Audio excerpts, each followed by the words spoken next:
Yo, what's going on, y'all? This is STS. Welcome back to another slammed movie review.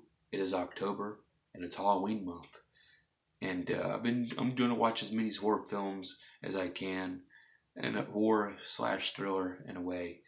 And I just got back watching one with my girlfriend Caitlin, and really right now my health is kind of funky right now, so me doing this video is very weird. Keep losing memory and shit. I don't know. But we saw, I'm using my son's tablet, is the As Below, oh, As Below, So Below. And this is a 2014, it says American thriller film, but it's kind of horror in a way. This is,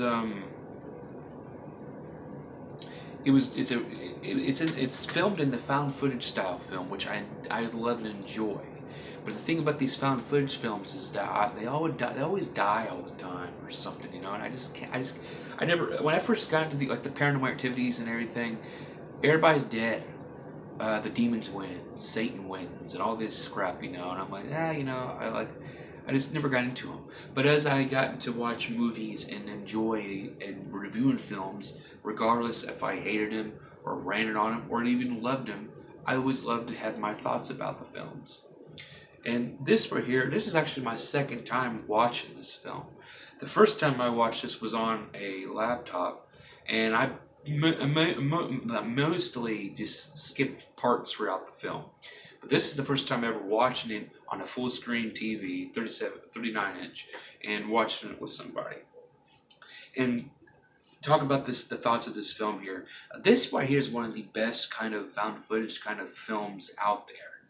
I mean, right here, I mean, I was very entertained is by everything about this film, just from the beginning, like the prequel, well, maybe not prequel, but the prologue. Like you get to see Scarlet, the heroine, the main character, like she's like this Tomb Raider. This is like a Indiana Jones gone wrong.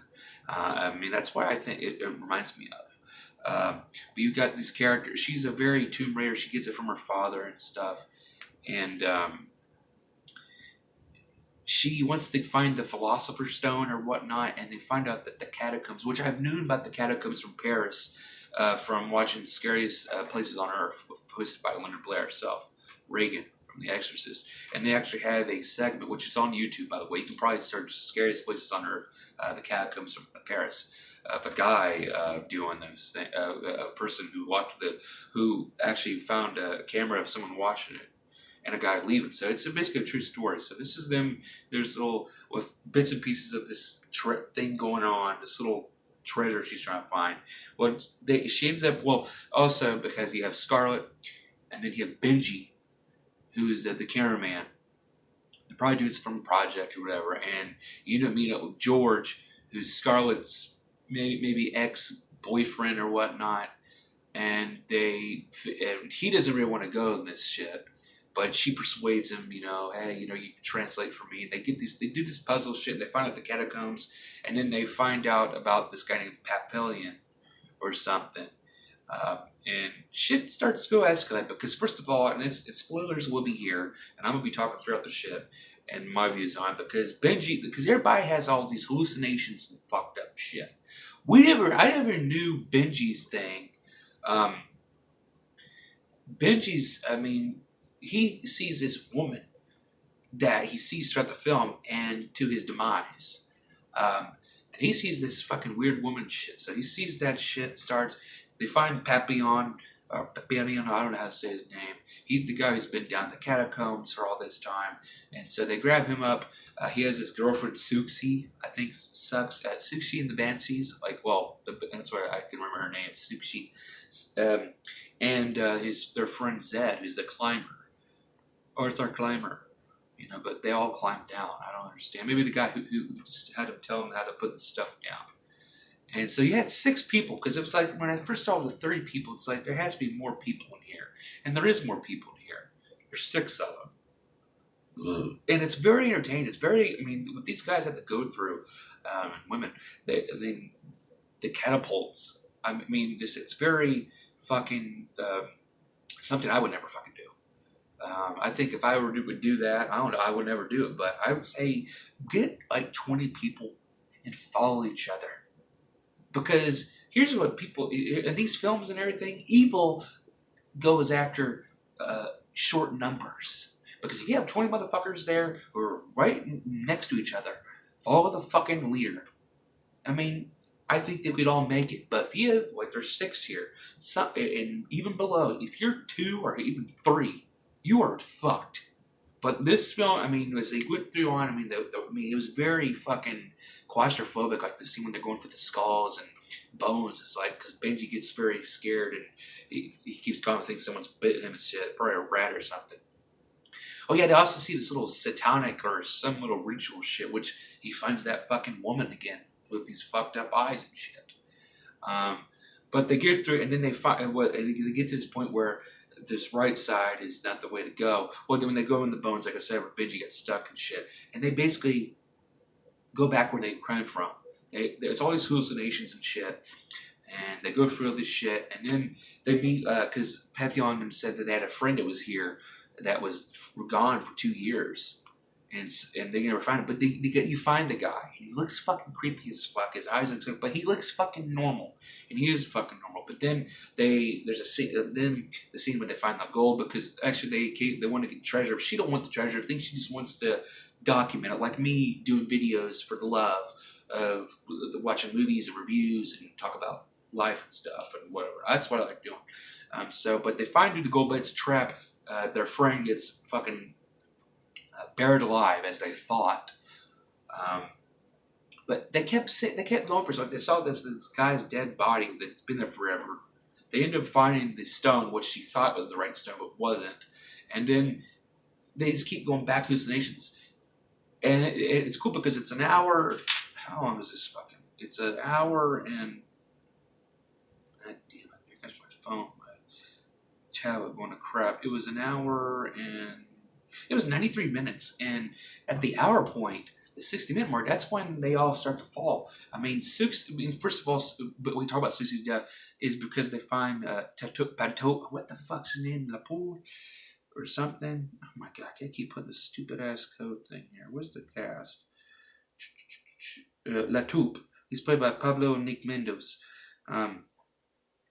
and he gets hit first. What the fucking shit? She gets him, but also, by the way, it was pretty cool because you get to see the Philosopher's Stone actually heal Suxie's arm. She got fucking busted. It was her veins and shit was showing, I think. But later they find out Latoupe again, and he's not the same, and he bashes and breaks her fucking, smashes her fucking head, cranium. Unfucking believable. Can't bring her back to life. She's the first one dead. Then you had Benji who gets reprised from the fucking, which we still didn't know what his, maybe, I don't know. We didn't even know what his big problem is because this film is like, this thing like challenges your fucking fears or from the past or something that was really fucked up. George's fucking problem was he didn't save his brother Danny, and he hallucinates about Danny. And then you have Pap, we call him Pap.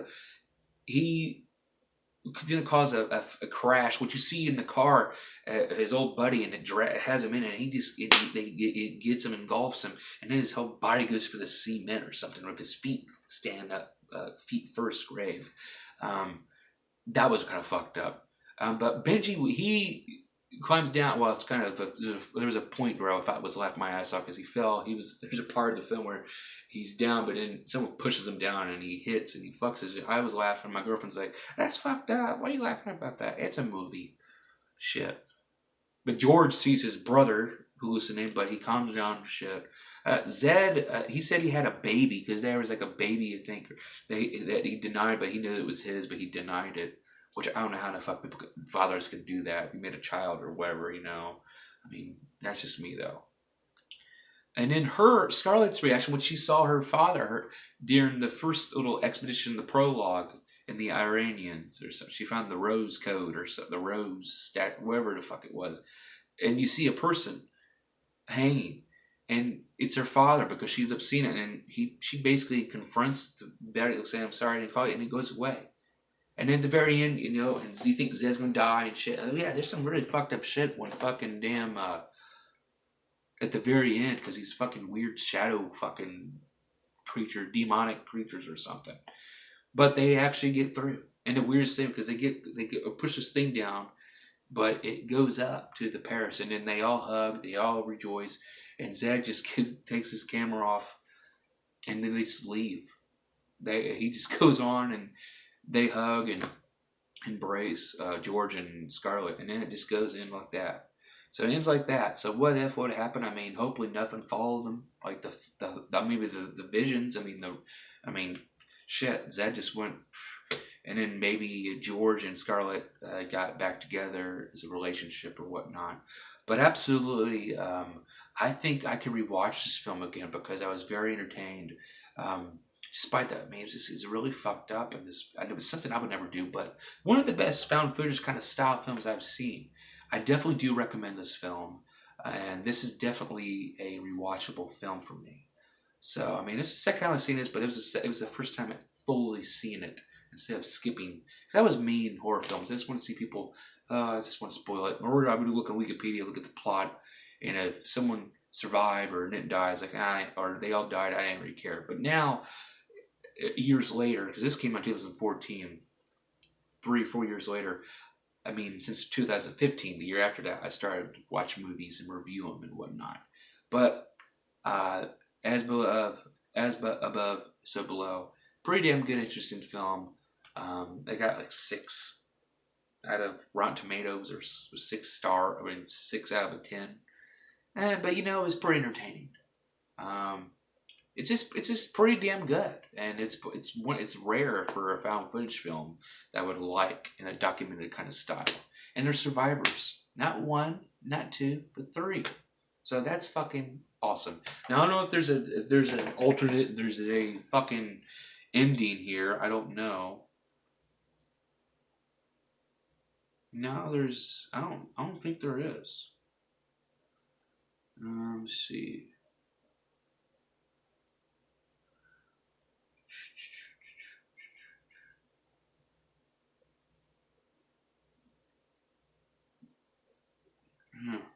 Well, that's basically the ending of it.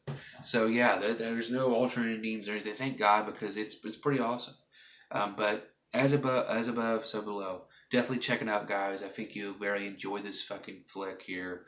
And yeah, I definitely enjoy. You know, I spoiled it, but I mean that's how I always do it. I talk about my thoughts about it, and that's why it puts on the spoilers. It's my thoughts and what I thought about the film, and I storytell it in a way, not the best in the world, but oh well. But thank you again for watching this Slam Movie review. I'm STS, and we'll see you again for the next movie. Peace.